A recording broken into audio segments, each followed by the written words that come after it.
Транспортировать пусковую установку! А что транспортировать пусковую установку?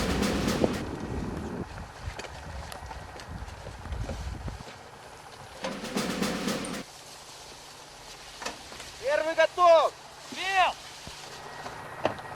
Проверить исходные данные!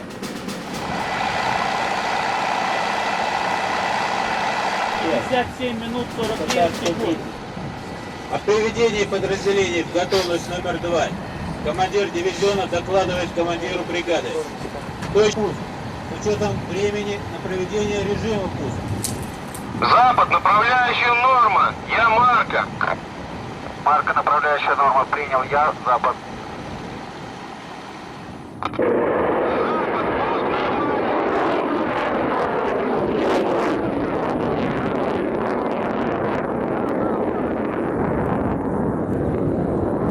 Ракета попала в цель. Отклонение от центра цели по дальности 10 метров. По направлению 3 метра. Цель подавлена. Я Кипарис 32.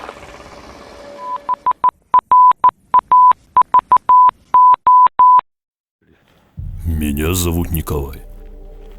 Когда-то я служил в этой части, в должности механика ракетных установок. После расформирования меня отправили служить в вертолетный полк армейской авиации имени Ленина в должности авиационного механика. После нескольких лет я решил вернуться и посмотреть, что стало с этой частью.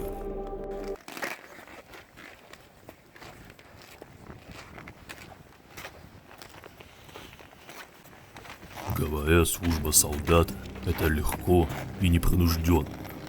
Порой эти люди, сами того не ведая, не понимают истинной глубины происходящего. Даже сейчас вся история в основном может быть с неправдоподобным осмыслением, пониманием глубины сути. Смотрю на это все и понимаю. Да что вас потрохами со всеми вами делать? Ведь это я вижу широким спектром, полной мере всю подноготную заброшенность этой части. Да, с этой тоской ничего не поделаешь. Все вспоминается с грустью, что это стало потерянным, заброшенным.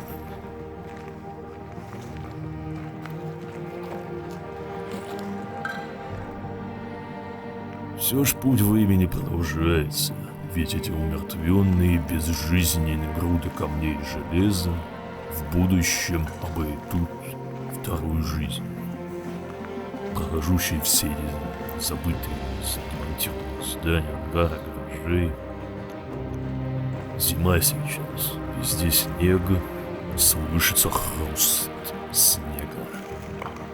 Как на белой пелене облаков расстилается все по земле. Да, помню, как мы с братьями по оружию вместе с лучшими друзьями, выполняя осознанный, обдуманный служебный долг отчизны.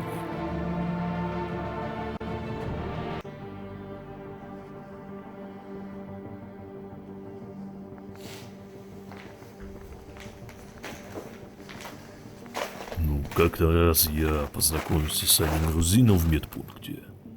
Естественно, и медсестры там работали. Да, этот грузин, как бы это сказать, естественный человек был. Таким культурным, образованным.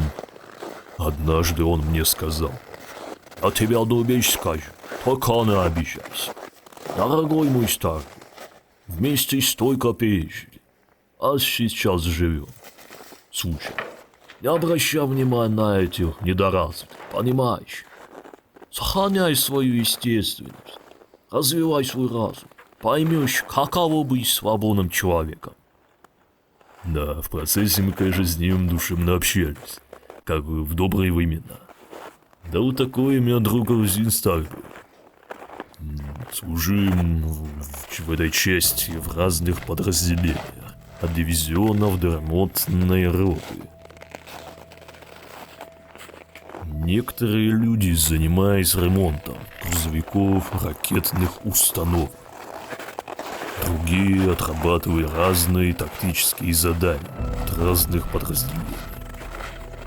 Некоторые отрабатывали стрелковые дисциплины, стреляя на точность по мишеням. Жили мы, естественно, в общежитии, а кто-то в казармах. Когда-то в бывшей трехэтажной казарме были комнаты с койками двухъярусными, тренажерный зал. С общежитием было, конечно, как это ни странно выглядело, просто и надежно. Без лишних изысков, но там было и ничего.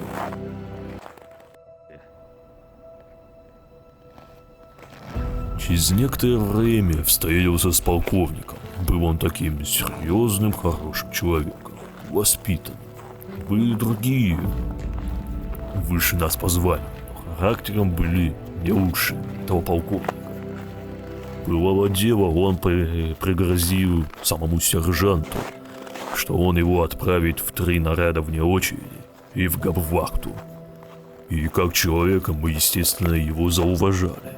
Он многое сделал для всех нас. На вооружении до расформирования части был ракетный комплекс .У, а в 96-м появился у нас Эльбрус. Территория ракетной части выглядела цивильно.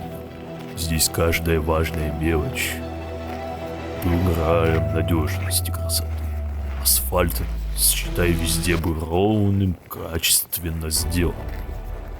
Возможно, в других местах его и не было. Бордюры окрашены черно-белыми квадратами через один промежуток. Деревья были аккуратно посажены, при этом красиво смотрелись. Здания были брутальными, надежными и наполненными жизнью. Самое тяжелое в должности механика ракетных установок – это ждать и ежедневное выполнение норм ГТО. В свободное время, естественно, общались. Кто-то играл на гитаре, другие рассказывали интересные истории. И о многом разнообразном. Было время, когда рассказы о знаменитой группе «Полет», где был знаменитый певец Валерий Сюткин, служивший в летно-Хвалынском аэродроме ШМАС военно-воздушных сил с 1976 по 1978 год в должности авиамеханика. Были, естественно, и недоразвитые люди, которые у нас здесь служили. В те советские времена, конечно, было таких немного, но все же было. В большинстве случаев. Служить, конечно, было здорово. Да, тяжело с выполнением ежедневных норм по боевой подготовке и выполнением естественных боевых учений, операций. Но все же служить было здорово.